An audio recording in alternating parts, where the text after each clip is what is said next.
శ్రీమాత్రే నమః. అందరికీ శుభోదయం అండి. ఈరోజు కనుమ పండుగ. కనుమ శుభాకాంక్షలు అందరికీ. కనుమ రోజు కాకైనా మునగాలుగంటారు. అందుకని ఈరోజు తలస్నానం చేయడం జరిగిద్ది. అయితే గా మినుము తినాలంటారు.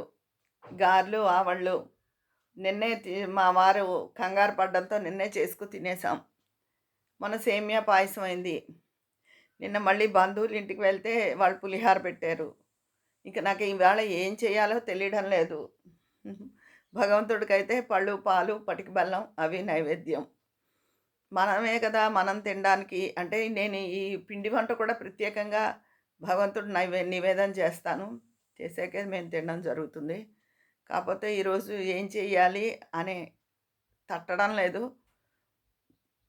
ఇప్పుడు ఇలా అయింది కాబట్టి సాయంత్రం లోపలైనా ఏదైనా ఆలోచించి భగవంతుడికి నివేదన చేయడం, మళ్ళీ సాయంత్రం దీపం పెట్టి జరగాలని అనుకుంటున్నాను. ఇదండి సంగతి. అయితే మీ అందరి అభిమానం వల్ల నిన్న లేచిన రోజు చాలా అదృష్టంగా జరిగిందండి. రాత్రి అంతా మనసు చాలా కలత పడిపోయిందండి. దాంతోనే నేను ఈ వీడియో కూడా లేట్‌గా చేస్తున్నాను. నేను లేవడం, నా పనులన్నీ కూడా రోజు కన్నా కొంచెం ఆలస్యం జరిగింది. నిన్న మొట్టమొదట జరిగిన సంగతి మొదట నాకు జరిగింది. నేనే అది చెప్దామని పిల్లలకి ఫోన్ చేస్తే వాళ్ళ దగ్గర నుంచి అప్పటికే నాకు మిస్డ్ కాల్స్ ఉన్నాయి. నిన్న నేను బయటికి వెళ్ళడం జరిగింది. మా మొన్న వెళ్ళాము. మా ఆడపడుచు కూతురు పేరంటానికి, మనవరాలు పేరంటానికి. నిన్న మళ్ళీ మా అత్తగారు వాళ్ళు రమ్మంటే ఏవో చీరలు అవి ఎవరో వస్తారు చీరలు తెచ్చిపెట్టమని, మొన్న నేను కట్టుకున్న చీర బావుంది అలాంటిది తెచ్చిపెట్టమని ఆ షాప్ మా ఇంటి దగ్గరే అని మా ఆడపడుచులు అడిగితే చీరలు కొని తీసుకువెళ్ళడం జరిగింది. తిరిగి వచ్చేసేటప్పుడు అందులో నాకని ఒక చీర తీసుకున్నాను. లావెండర్ కలర్ చీర. లావెండర్ కలర్ నాకు చాలా ఇష్టం అండి. కానీ ఈ మధ్య అసలు లావెండర్ కలర్ చీరలే లేవు. లక్కీగా అక్కడ దొరికింది. సరే ఇంకోటి కూడా ఉంది. నాకెందుకో అనుమానం వచ్చింది. ఆ చీర మా ఆడపడుచుకి నచ్చుతుందేమో అని. ఇంకో చీర కూడా ఉంచమ్మా నేను మళ్ళీ రిటర్న్‌లో వస్తాను అన్నాను. సరే వాళ్ళకి చీరలు ఇచ్చేసాను. అలాగే ఆ చీర వాళ్ళకి నచ్చింది. మళ్ళీ నేను తీసుకుందామని వెళ్ళి వస్తుంటే వాళ్ళక్కడ అన్నీ అడ్డులు అవి పెట్టేసారు. అదంతా టైల్స్ అవి కదండీ! పైగా ఈ షాప్ కొత్తగా పెట్టారు. నున్నగా ఉంది. ఆ మెట్ల దగ్గర జారిపోయానండి 3 మెట్లకి. నా అదృష్టం పడుంటే మొహం చితికిపోను ముక్కో ఏదో అంత కోసుగా ఉన్నాయి ఆ మెట్లు. పైగా అక్కడ చాలామంది జనాలున్నారు. పడిపోయాయంటే సిగ్గుగా, అభాసుగా ఉంటుంది కదా! ఎలాగో నిలదొక్కుకున్నాను. నేను నిలదొక్కుకోలేదు. ఆ భగవంతుడు వెనక నుంచి ఆపాడేమో అనిపిస్తుంది. ఎందుకంటే అంత ఫోర్స్‌గా జారాను. ఎలాగో నిలదొక్కుకొని గబగబా వచ్చేసాను. ఇంటికొచ్చి ఫోన్ తీసేటప్పటికి చాలా మిస్డ్ కాల్స్ ఉన్నాయి. ఏంటా అనేటప్పటికి మా పెద్దబ్బాయి వాళ్ళు నిన్న ఎక్కడికో బయటికెళ్ళారండి. బండి మీదే. పిల్ల, మా కోడలు, చంటి పిల్ల ముందు నుంచుంది. మా అబ్బాయి డ్రైవ్ చేస్తున్నాడు. హైదరాబాద్‌లో పతంగులు ఎగరేస్తారు కదా! కైట్సు, గాలిపటాలు. అది ఒకటి ట్వైన్ దారం ఇలా కోసుకుపోయిందండి మా అబ్బాయికి. నిజంగా ఆ పిల్లకి జరిగుంటే గనక అది, ఇంకా ఏమీ అనుకుందుకు లేదు. దానికి నిద్రొచ్చేస్తోందని అది కొంచెం బుర్ర ఉంచుకుందిట. అదే భగవంతుడు కాచడం అంటే అదే. మీ అందరి అభిమానమును. ఇంత లోతునండి. ఇలా వచ్చేసింది. కాపోతే ఏమీ అవ్వలేదు. ఆ గాయం వాడు చూపిస్తే కళ్ళనీళ్ళు తిరిగిపోయాయండి. అసలు చాలా బాధొచ్చేసింది. ఇంకా ఇంకొంచెం లోతుగా తిరిగితే ఏముంది ఇంకేం లేదు కదా అనుకుందుకు. పీకేముందా ఏమన్నాను. నిన్న నేను లేచిన వేళ మంచిది అని అనుకున్నానంతే. ఈ లోపల మొన్న రాత్రి ఏం జరిగిందిట, మా పెద్దవాడు 11కి మా చిన్నబ్బాయి 11కి రిటర్న్ అవుతాడు ఆఫీస్ నుంచి. వాడు 2-11 వాడి ఆఫీసు. అంటే ఇల్లు, ఆఫీస్ కొంచెం దగ్గరేలెండి. రిషికొండ వైజాగ్. వాడిది ఇది సెల్ఫ్ స్టార్టరే బండి. అవ్వలేదుట. కిక్కు కొట్టాడట అంతే. కాలు ఇంత ముక్కలేచిపోయిందండి మడం దగ్గర. ఎంత దారుణంగా వాడికి జరిగింది. ఏంటి బాబు పిల్లలకి ఇలాగా, నాకేమో ఇలా పడిపోబోయి ఇలా అయ్యాను. నాది నేను ఇంకా పడిపోబోయి ఆగాను. కాపోతే నేను పెద్దాన్ని కాబట్టి నాకు కంగారొచ్చింది. పడిపోయుంటే గనుక చాలా దారుణంగా జరుగును. దెబ్బ తగులును. పిల్లలిద్దరికీ ఇలా అయిందేంటి? వీడికి ఏకంగా పీకకే ఇలా కోసుకుపోయింది. ఫోటోలో చూస్తే ఎంత లైవ్‌లో వీడియో కాల్‌లో చూస్తే బాధొచ్చేసిందండి. ఆ పి చిన్న పిల్లాడికేమో ఇలా జరిగింది అని చాలా ఎంత మనసు కలతపడిపోయిందో బాబోయ్! కుటుంబానికి ఇలా అయిపోయిందేంటి దిష్టి కొట్టినట్టని. మొన్నెప్పుడో ఒక రోజున మనవాళ్ళే, "అమ్మ మీ వంటలు చాలా కలర్‌ఫుల్‌గా బావుంటాయి. మీకు మీ వంటలకి కూడా దిష్టి తగులుతుంది. జాగ్రత్తగా ఉండండి" అని పెట్టారండి. అయ్యో! మీ అందరి అభిమానం ఉండగా మాకేం అవ్వదన్నాను. అలాగే తగిలాయి, ప్రమాదాలయ్యాయి. కానీ ఏమి అందులో బయటపడ్డాం గుడ్డిలో మెల్ల అన్నట్టు. ఇది విషయం అండి. నిన్నంతా దాంతో రాత్రి చాలా సేపు ఇదేంటి గవ్వ పరిగెత్తి వెంటనే పిల్లల్ని చూడలేము. హైదరాబాద్ ఎళ్ళలేము. ఇప్పుడు ఆ రూట్ చాలా రష్‌గా అది ఉంటుంది కదా! అసలు హైవే కారుల్లో వెళ్ళినా. చిన్నవాడికేమో ఇంత పెద్ద దెబ్బ తగిలింది కాలికి అని చెప్పి ఎంతో బాధనిపిచ్చేసిందండి అసలు. చాలా బాధనిపిచ్చేసింది నాకు. దాంతో ఆ ఆలోచనలతో నిద్ర పట్టలేదు నాకు. ఏదైనా ఆలోచనున్నా, తలనొప్పొచ్చినా అసలు నాకు నిద్ర తక్కువ. దాంతో మెల్లిగా లేచాను. ఇది ఒక విషయం. ఇదొక పెద్ద విషయం. చాలా బాధ కలిగింది.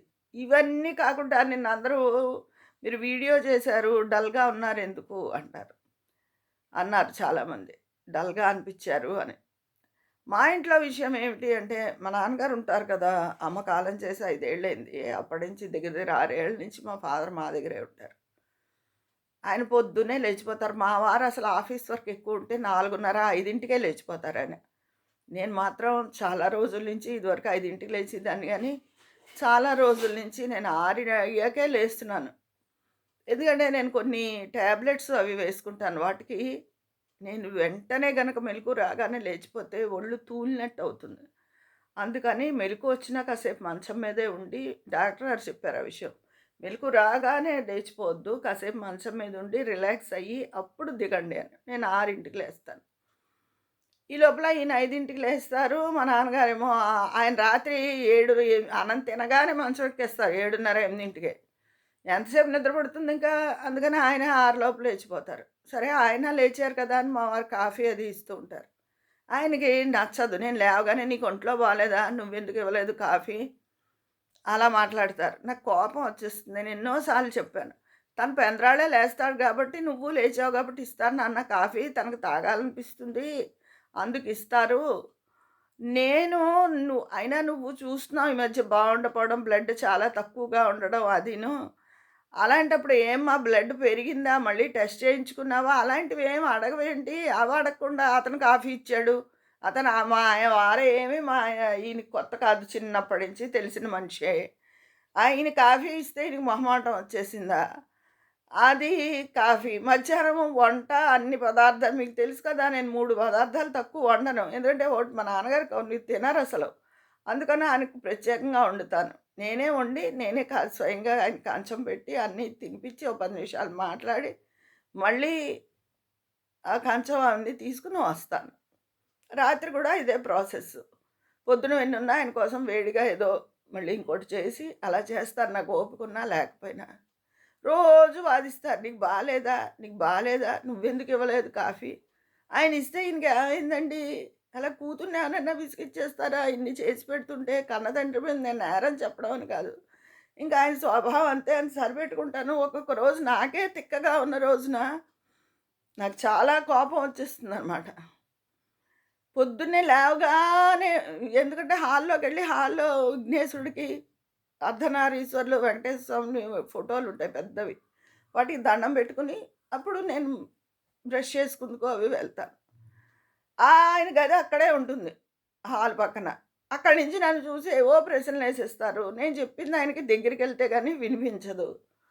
అలా ఎవరు కాఫీ ఇస్తే ఏమైంది? నేనే ఇవ్వాలి, నేనే కష్టపడాలని రూలుందా? మా వారేమన్నా ఇవ్వడానికి విసుక్కుంటే, ఆయన ఇబ్బంది పెడితే అనుకోవచ్చు. ఆయన పెందరాళే లేవడం వల్ల ఆయన కలుపుకుంటారు. కలుపుకొని ఆయన తాగి ఈయనకి ఇస్తారు లేచారు కదా అని. అదేదో నేరం ఘోరం అయినట్టు అదో విషయం పొద్దున్నే. పొద్దున్నే పిచ్చి డిస్కషన్‌లు చిరాకుగా ఉంటాయి గదండీ! మొన్న రాత్రి, నిన్న పొద్దున్న అలాగే డిస్కషన్‌లు జరిగాయి మా ఇంట్లో. దాంతో ఇదేంటి ఇలా పిల్లలు అర్థం చేసుకోలేకపోతే మనకన్నా చిన్నవాళ్ళని క్షమిస్తానండి. భార్యాభర్తలు అర్థం చేసుకోకపోతే భార్యాభర్తల మీదకి ఒకళ్ళ మీద ఒకళ్ళకి ఎంత ప్రేమ ఉన్నా కూడా వాళ్ళు ఒక రకంగా రైవల్స్. వాళ్ళకి ఏదో అభిప్రాయంలో వాళ్ళకి వీళ్ళకి తేడాలొస్తూ ఉంటాయి. అందుకని అది కూడా నేను పట్టించుకోను. కానీ కన్న తండ్రే ఊరికే విసిగించేస్తుంటే ఎలా అనిపిస్తుందండి? ప్రపంచంలో భగవంతుడి తర్వాత తల్లిదండ్రులే దైవ స్వరూపులంటారు కదా! చాదస్తం అనుకోవాలో, ఏమనుకోవాలో నాకేమీ అర్థం అవ్వదు. పోనీ నేనేదైనా 4 రోజులు ఎక్కడికైనా వెళ్దాము, నాకు కొంచెం రిలీఫ్‌గా ఉంటుంది పిల్లల దగ్గర. ఇప్పుడు పిల్లాడిని చూడాలని ఇద్దరు పిల్లల్ని ప్రాణం కొట్టుకుపోతోంది నాకు. చూడాలని అంటే, మా వదినొచ్చి ఒక 4 రోజులు ఇక్కడ హెల్ప్‌గా ఉంటేనే కదా నేనెక్కడికైనా వెళ్ళగలుగుతాను. వాళ్ళు రారు, కదలరు. వాళ్ళ సెల్ఫిష్‌నెస్ వాళ్ళది. అది. ఇదండి విషయం. వీటిలన్నిటితోనూ నిన్న సంక్రాంతి అన్న పండుగ రోజుకే గాని చిరాకుగా ఉంది. రాత్రి పిల్లల విషయం జరిగిన తర్వాత వాళ్ళ మీద నాకు అందరికీ ఉండదని నేననను. నేను చెప్పాను కదా! నా ఇద్దరు పిల్లలప్పుడు నాకు చాలా క్రిటికల్ అయింది వాళ్ళని. అల్లారు ఇదిగా కళ్ళలో పెట్టుకు పెంచాను. అప్పుడు నాకెవరి సపోర్ట్ కూడా ఉండేది కాదు. మా పెద్ద పిల్లాడప్పుడు అమ్మ వాళ్ళు దగ్గరగా ఉండేవారు. మా అమ్మ చాలా జాగ్రత్తగా చూసేది వాడిని. చిన్న పిల్లాడప్పుడు అదేమీ లేదు. అందుకని నాకు ఒక రకంగా వాళ్ళ కోసమే నా జీవితాన్ని నేను కొనసాగించాను అన్నట్టు అనిపిస్తుంది. చూడాలని ఎంతో ఉంది. కానీ ఇక్కడ నేనెళ్ళాలంటే ఏర్పాటు చేసి వెళ్ళాలి. ఎవరినైనా మనుషుల్ని చూడాలి, పెట్టాలి, వెళ్ళాలి. వీటన్నిటితోనూ రాత్రి ఏంటో టెన్షన్‌గా వచ్చింది. మంచితనం ఎప్పుడూ చేతకానితనంలా ఉంటుంది. నోరెట్టు పడిపోయారంటారు కొంతమంది. వాళ్ళదే రాజ్యం. అందుకే వాళ్ళు అలా ఉంటారేమో అనిపించిందండి. ఈ కనుమ పండగ పూట నా సోదంతా చెప్పి మిమ్మల్ని విసిగిచ్చాను. ఏమీ అనుకోవద్దు. ఇవండి సంగతులు మా ఇంట్లో ఉన్నవి. ప్రస్తుతం పిల్లలిద్దరికీ అలా దెబ్బలు తగలడంతో నాకైతే ఏమీ స్థిమితంగా లేదు. దానికి అడిగితే ఇలా కుండటి నీళ్ళు కారిపోయేలా ఉంది. అది విషయం. కాపోతే పండగ రోజుల్లో మీతో మామూలుగా అయితే ఈరోజు వీడియో చెయ్యకపోదును.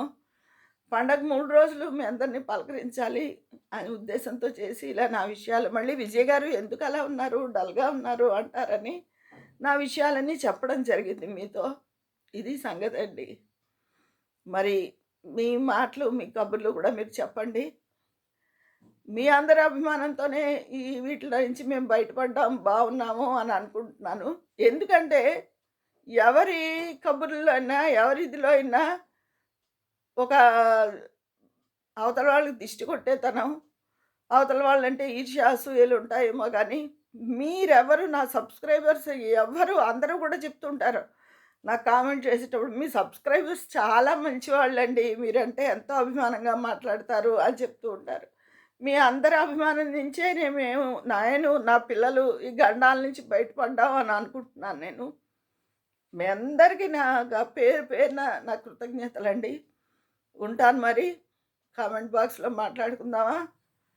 మీ స్నేహితురాలు విజయ పన్నాల. మరొక్కసారి అందరికీ కనుమ శుభాకాంక్షలు.